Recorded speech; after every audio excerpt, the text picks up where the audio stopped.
What's going on, everybody? Steve Pulaski back with another video review, this time of The Shack. Oh boy, we'll get to this one. I'm going to tell you right off the bat, I highly recommend you go read my written review of the film. It'll be posted below, the link below. Highly recommend you just go read that. I have a lot of points that I want to touch on with this movie that I'm not going to be able to touch on in this video review, so I'm just warning you. Read the written review. It'll probably be more coherent than what I'm going to say now. But anyway, The Shack, it's based off one of the most best-selling faith-based novels, I think, in recent memory. It was a huge New York Times bestseller, this and that. Really contributes to this new age idea of religion where God has sort of been modernized, I guess you would say, or at least made more contemporary to fit the shifts in culture and stuff. And that's kind of what The Shack feels like. It feels like a representation of this growing new age culture. And I'm sorry I'm like leaning in here. I got like a cross shadow on my face right now, which is fitting because it is The Shack, but I'm trying to block this big gleaming light because it is like 7 o'clock at night. I don't want to have you staring at this light or whatever while you're trying to hear me speak. But anyway, though, the movie concerns Sam Worthington. It's a little weird to explain. I'm just going to have a hard time explaining this. Movie concerns Sam Worthington, who's out on vacation with his family, and he sees his daughter and brother, their little canoe out in the lake capsizes. So he jumps in the water to try and save the brother, manages to save the brother and the sister, but then he turns around to realize that his youngest daughter, who was sitting at the picnic table back on the shore, she's missing. So then he finds out that she was abducted, and he's obviously very distraught about this, very angry, mean-spirited, particularly at God. How could he have let this happen?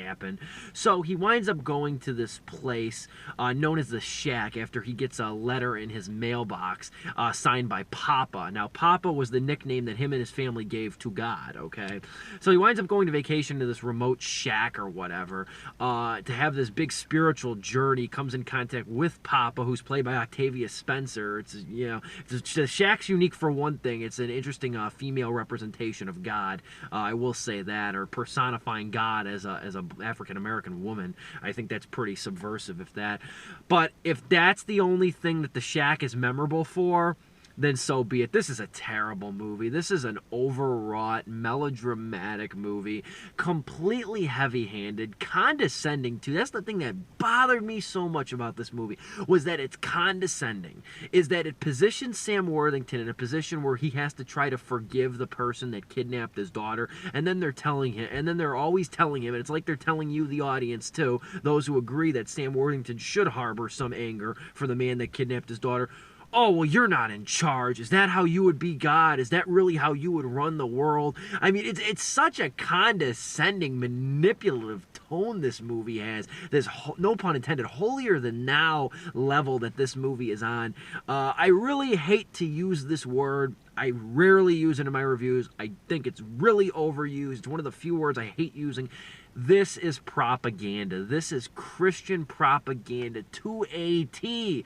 Maddeningly inconsistent, horribly overstuffed narrative, over-directed in a lot of scenes that either feel just too green screen heavy or too effects heavy. I'm giving The Shack a D-, a lowly D-, 1.5 stars on my website. 1.5 stars out of 4. I'm Steve Pulaski. Again, I implore you to read my written review linked below. That'll give you a lot more of an insight as to what I think of the movie. And thank you guys for watching and for subscribing. I'll see you on the next video review. Bye.